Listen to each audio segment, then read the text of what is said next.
말씀을 전하도록 하겠습니다. 자, 우리 앞을 보시고요. 우리 말씀의 제목을 함께 읽겠습니다. 보이시죠? 우리 큰 소리를 읽습니다. 시작. 옥합을 깨뜨리셨습니까? 아멘. 옥합을 깨뜨리셨습니까? 라는 제목으로 말씀을 증거하도록 하겠습니다. 우리 앞뒤 잡아 보시고 우리 마음을 담아서 인사하겠습니다. 사랑합니다. 축복합니다.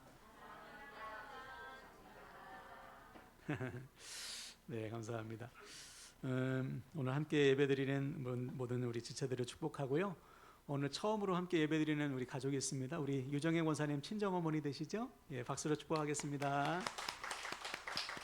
감사해요. 또 오랜만에 우리 소망이도 왔고 우리 유정이도 함께 예배드린 거 너무 감사합니다. 오늘은 셋째 주일 예배 함께 하나님께 드리겠습니다. 올해 우리 교회 목표는 복음으로 사는 교회가 되는 것이죠. 복음으로 사는 교회. 복음이라는 것은 나 같은 죄인을 사랑하사 나의 죄를 위해서 죽으시고 부활하신 주님의 그 놀라우신 사랑이 복음이에요.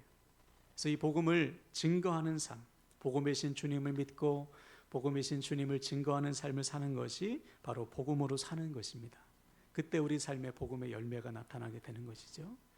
그리고 여러분 한번 생각해 보세요. 여러분 주변을 돌아보시면 복음이 필요한 사람이 얼마나 많은지 모릅니다. 그렇죠? 우리 가족 중에 또 이웃 중에 친구 중에 복음이 필요한 사람이 한둘이 아니에요. 그런데 여러분 복음 전하기가 조금 어렵죠. 부담스럽죠. 그런데 여러분 바울은 선포했습니다. 이 복음은 모든 믿는 자에게 구원을 주시는 하나님의 능력이 됩니다. 복음은 능력인 거예요. 예. 그러므로 우리는 그 능력을 믿고 선포하면 되는 것이죠. 여러분 올해가 가기 전에 여러분 주변에 복음이 필요한 사람들에게 꼭 복음을 전하셔서 복음의 열매를 맺으시기를 주님의 이름으로 축원을 드립니다. 자, 지난 시간에 우리는 고난에 대한 말씀을 나눴습니다. 주님께서 사랑하시는 나사로의 가족에 고난이 닥쳤어요. 죽을 병에 걸렸죠. 그래서 마르다와 마리아가 예수님께 사람을 보내서 우리 오빠가 죽게 생겼습니다. 알렸습니다. 근데 주님께서 안 가시는 거예요. 이틀을 더 지체하셨습니다. 결국 죽었죠, 나사로가. 여기서 우리는 의심이 들고 의문이 들어요. 아니, 하나님께서 사랑하시는 자에게 왜 고난이 닥쳤나? 왜 죽을 병에 걸렸지? 하나님께서 그토록 사랑하시는데 왜 곧바로 가지 않고 왜 우리 주님이 지체하셨는가? 나에게 닥친 고난 앞에서 또 하나님의 지체하심 앞에서 우리는 하나님의 사랑에 의심이 들 정도로 의문이 든다고요. 근데 여기는 분명한 목적이 있었죠. 하나님의 무엇을 위해? 영광을 위해서. 즉 나사로의 질병은 하나님과 예수 그리스도의 영광을 위해서 계획된 것이다. 즉 우리에게 닥친 모든 고난의 초점은 하나님의 영광에 맞추어져 있다. 그래서 결국 나사로 어떻게 됐습니까? 죽은 지 나흘이나 되어서 썩은 냄새가 나는 시체였지만 주님의 부르심을 듣고 죄와 사망 권세를 이기고 부활했어요. 할렐루야. 놀라운 영광을 체험하게 된 것이죠. 우리도 마찬가지. 때로는 여러분 원치 않는 고난이 있죠.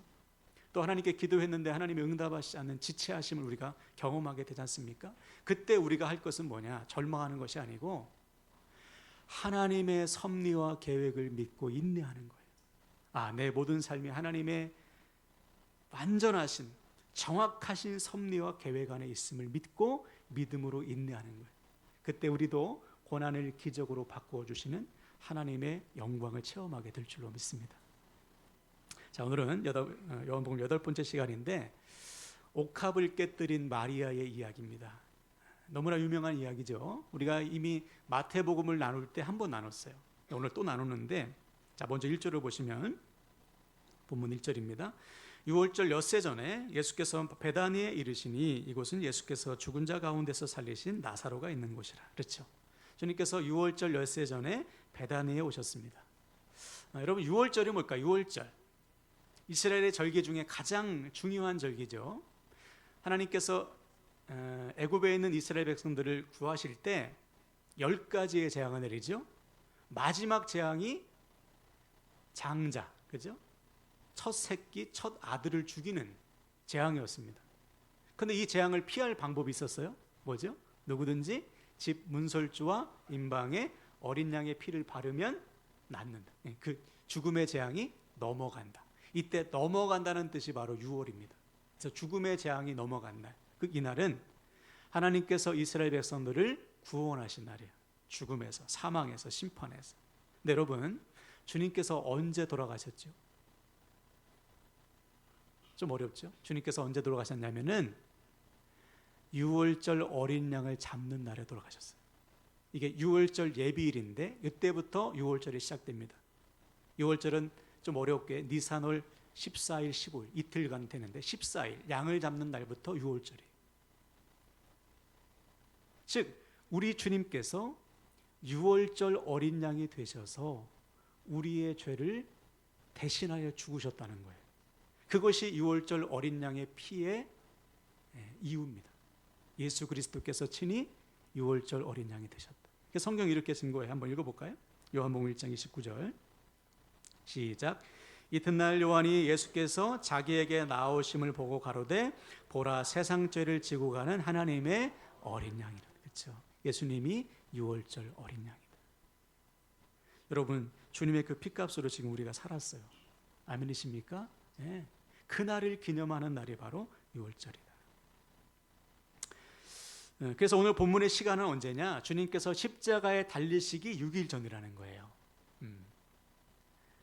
이때 주님께서 제자들과 함께 베다니에 오셨는데 이 마을은 누가 살고 있습니까? 나사로가 살고 있는 동네였다. 그러니까 시간적으로 한번 생각해 보십시오. 주님께서 돌아가시기 6일 전에 나사로가 있는 동네에 오셨다. 그래서 2절에 보니까 사람들이 잔치를 베풀어요. 주님께. 왜 잔치를 베풀었냐면 같은 사건을 기록하고 있는 마태복음에 보니까 이 집이 누구의 집이냐? 나병 환자 시몬의 집이라고 그랬습니다. 나병은 문둥병이죠. 하나님 주님께서 시몬의 문둥병을 고쳐주셨습니다. 그리고 나사로도 죽을 병을 살려주셨기 때문에 사람들이 예수님의 사랑에 너무 감사해서 그렇죠? 잔치를 베푼 거예요. 사람들이 다 모여서 잔치를 하고 있는데 3절 보십시오. 본문 3절.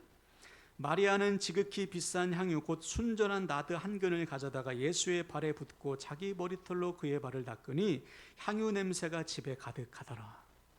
잔치가 한창 진행 중이고 준비되는 가운데 마리아가 갑자기 나드 향유를 가져다가 예수님의 발에 붓고 자기 머리털로 예수님의 발을 닦이는 거예요. 그 향유 냄새가 온 집안에 가득하게 됐습니다. 여기서 나드 향유라는 것은 그 당시에 가장 비싼 향유입니다. 왕궁에서 쓰였대요. 집에서는 대대로 갑오로 물려받았답니다. 엄마가 딸에게 준 것이죠. 값어치는 300데나리온 이상이래요. 1데나리온은 장정의 하루 품값이죠. 300데나리온은 한 사람의 연봉에 해당되는 아주 큰 액수입니다. 네. 그러니까 마리아가 가지고 있는 것 중에 가장 비싼 거 귀한 것을 예수님 앞에 갖고 온 거예요. 조금 부어드린 게 아니고요.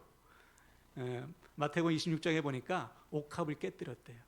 그렇죠? 이렇게 옥으로 된 항아리 같은 그거를 밀봉해 놨는데 그것을 탁 깨뜨려 가지고 다 쏟아 부은 것입니다. 네. 주님께 완전히 헌신한 것이죠.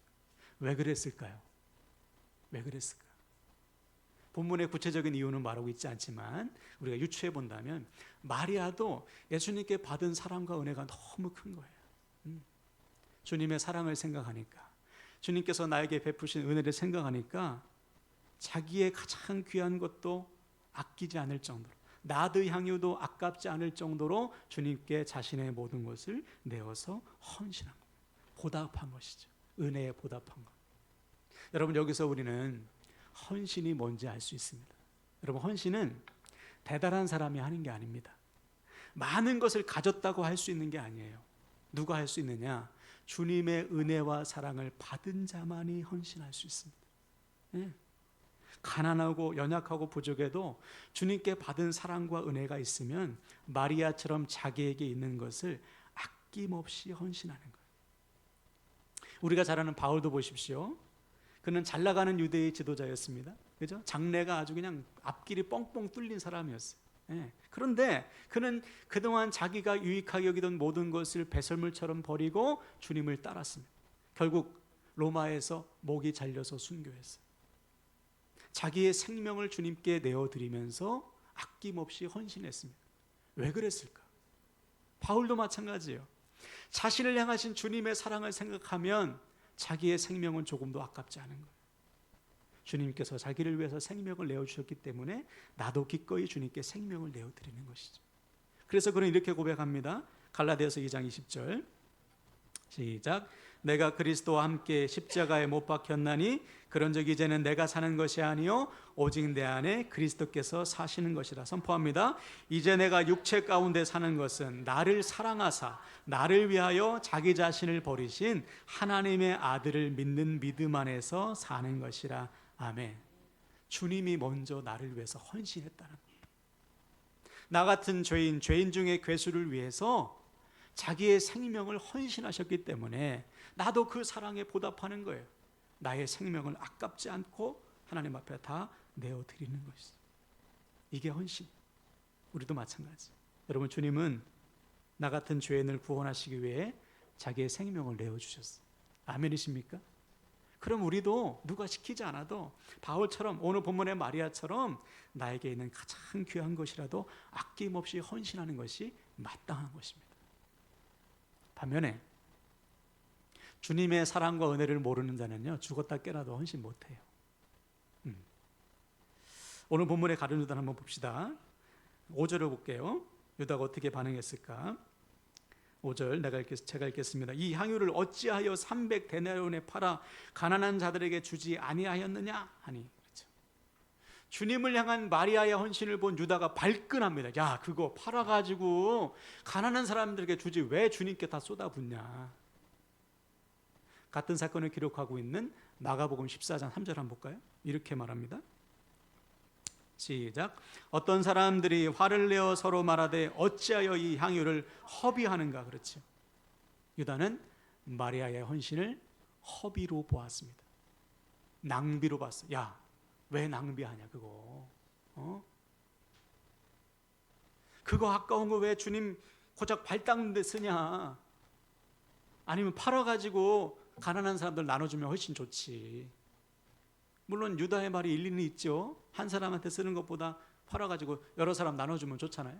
그러나 유다가 그렇게 말한 것은 다른 이유가 있어요. 오늘 본문 6절을 보십시오. 본문 6절 제가 읽겠습니다.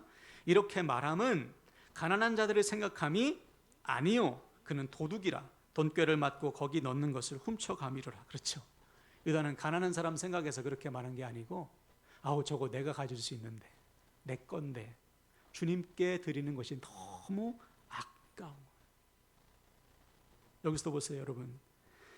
나를 향한 주님의 사랑과 은혜를 모르는 자는 주님을 향한 헌신이 아까워요. 주님께 인색할 수밖에 없습니다. 받은 은혜와 사랑이 없으니까, 모르니까 헌신이 안 돼. 그리고 다른 사람의 헌신도 뭐라고 생각해요? 아우 저 낭비야. 뭐 저렇게까지 헌신하냐. 뭐 저렇게까지 하나님께 드려. 적당히 해야지. 아, 저건 내가 생각할 때 저건 낭비야. 너무 과해. 이렇게 다른 사람의 헌신도 깎아내리는 거예요. 주님의 사랑과 은혜가 없으면. 제가 예전에도 한번 말씀드린 적이 있는데, 짐 엘리엇이라는 청년이 있었습니다. 짐 엘리엇. 이 청년은 미국의 대학들이 많지만 이 복음 기독교 계통의 대학교 중에 최고가 휘튼 대학교예요. 여기에서 수석으로 졸업한 아주 수재입니다. 장래가 아주 그냥 총망맞는 청년이었죠. 근데 이 청년이 어느 날 선교를 가겠다는 거예요. 선교. 그것도 뭐 이름 있는 데가 아니고 저 에콰도르에 있는 아우카족이라는 이름도 들어보지 못한 부족에게 복음을 전하기 위해서 가겠다는 거예요. 사람들이 다 말리죠. 야, 너 거기 가면 거기 무시무시한 원주민이야. 죽임을 당할 수도 있어. 근데 엘리엇은 가겠다는 것입니다. 그래서 엘리엇과 마음을 합한 5명의 젊은 청년들이, 그때 20대 중반의 청년이에요. 이 청년들이 아우카족이 어딘지 모르니까 비행기를 타고 맨날 찾습니다. 에콰도르에 이민을 딱 가가지고 거기서 결혼을 하고 애를 낳으면서 원주민을 찾아. 드디어 찾았어요. 아우카족을 찾아가지고 비행기를 타고서 그 그 마을로 들어갑니다. 근데 들어간 지 얼마 안 돼서 5명이 다 죽임을 당해요. 다 살해를 당합니다. 5명이. 이때 이제 신문이 대문짝맞게 난 거예요. 그 신문 기자가 뭐냐? 이 얼마나 불필요한 낭비인가. 그러니까 세상 사람들이 볼 때 이 5명 젊은 청년의 죽음은 낭비인 거죠. 뭐 그렇게까지 낭비하느냐? 뭐 그렇게까지 하느냐? 그래서 이 한 기자가 이 엘리엇의 부인을 찾아와서 똑같은 질문을 했어요. 당신의 남편의 죽음이 낭비라고 생각하지 않습니까? 그랬더니 이 엘리엇의 부인이 이렇게 대답했습니다. 그대로 한번 읽어볼게요. 낭비라니요? 나의 남편은 어렸을 때부터 이 순간을 위해 준비했던 사람입니다. 내 남편은 이제야 그 꿈을 이룬 것입니다. 이후로 다시는 내 남편의 죽음을 낭비라고 말하지 마십시오. 그렇죠? 하나님의 은혜와 사랑을 모르는 자에게 엘리엇의 순교는 낭비예요.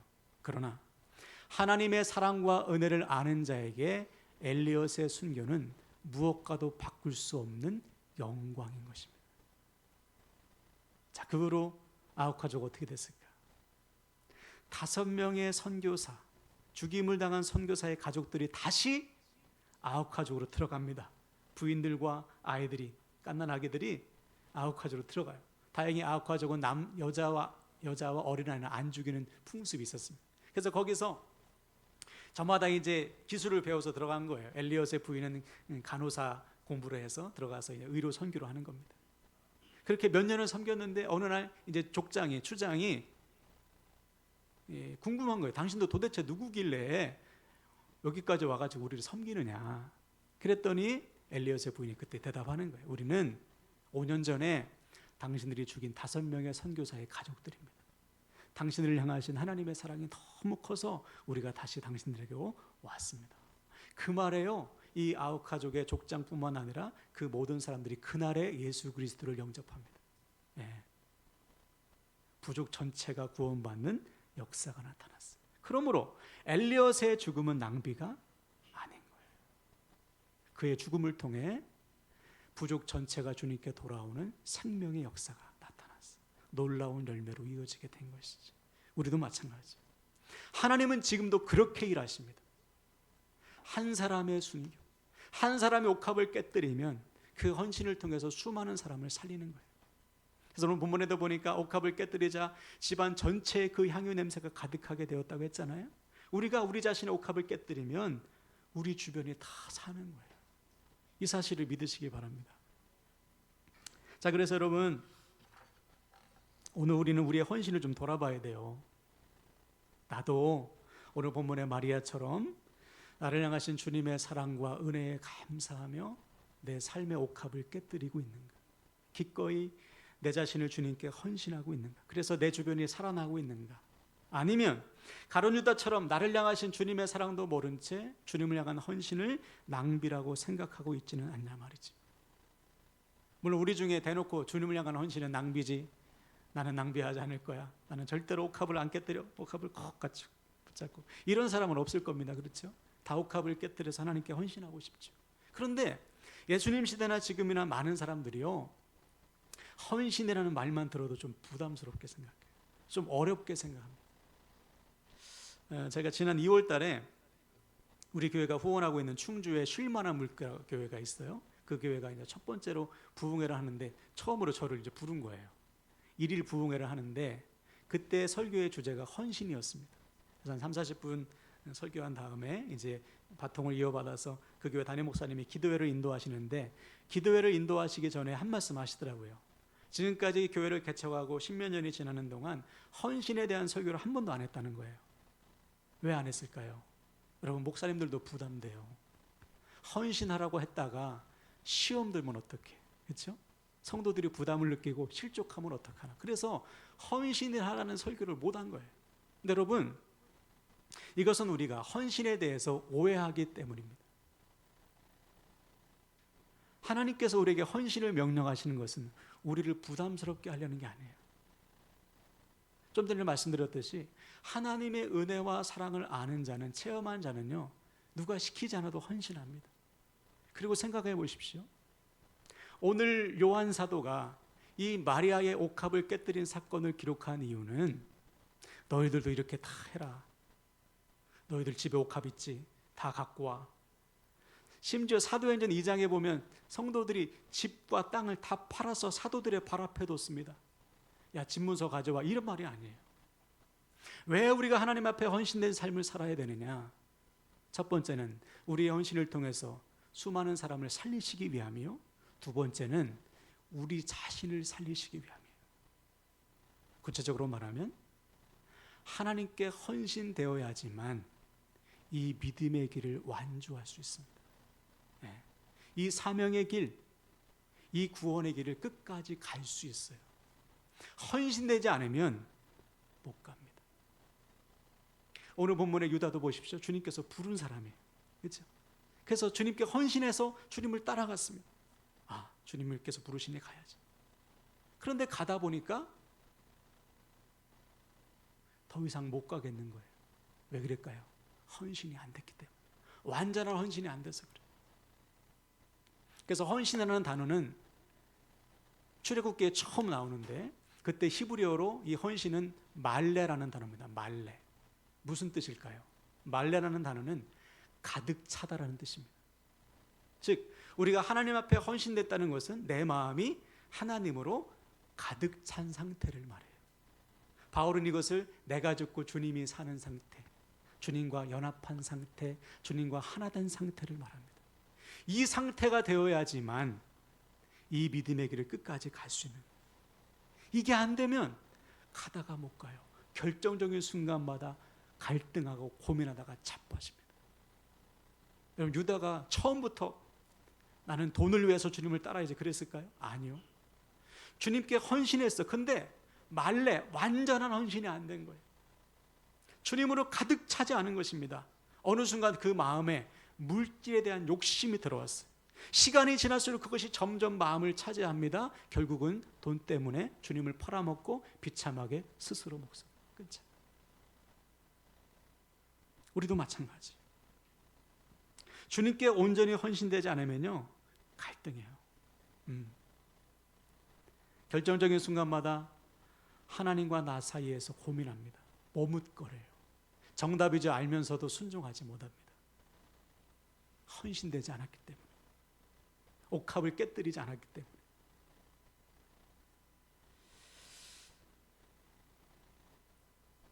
반면에 하나님께 온전히 헌신된 사람은요, 더 이상 고민 안 하죠. 왜? 헌신하는 길이 살 길임을 믿기 때문에. 주님께 내 삶을 드리는 것이 내가 사는 길임을 믿기 때문에 더 이상 고민하지 않아요. 그래서 바울이 이렇게 고백하죠. 로마서 8장 28절. 제가 참 좋아하는 말씀인데 한번 읽어봅시다. 시작.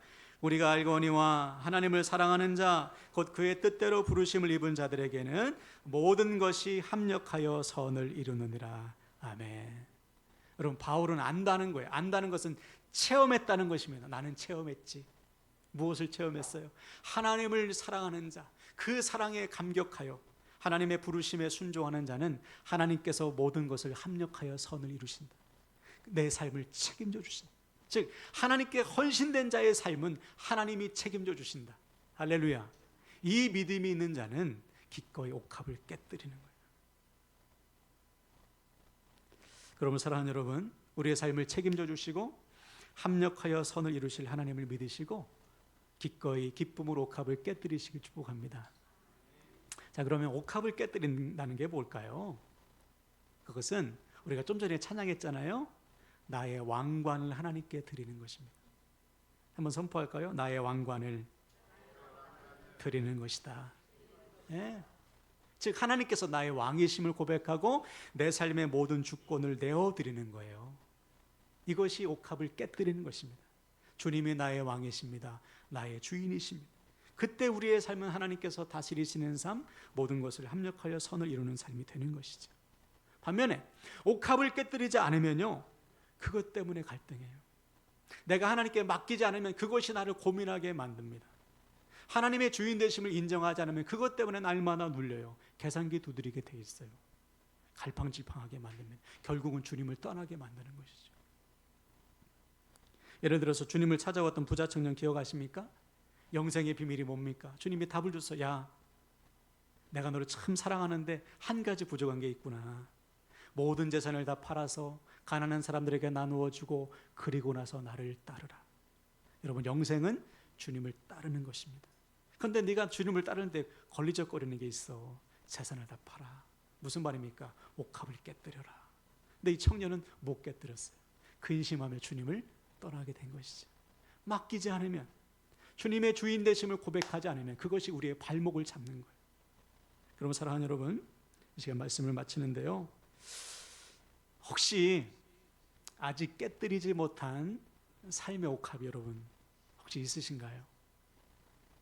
다 주님께서 나의 주인이십니다 고백하는데 아직 주님의 주인 되심을 고백하지 못한, 주님께 주권을 내어드리지 못한 삶의 부분들이 있다면 오늘 마리아처럼 옥합을 깨뜨리시길 축복합니다.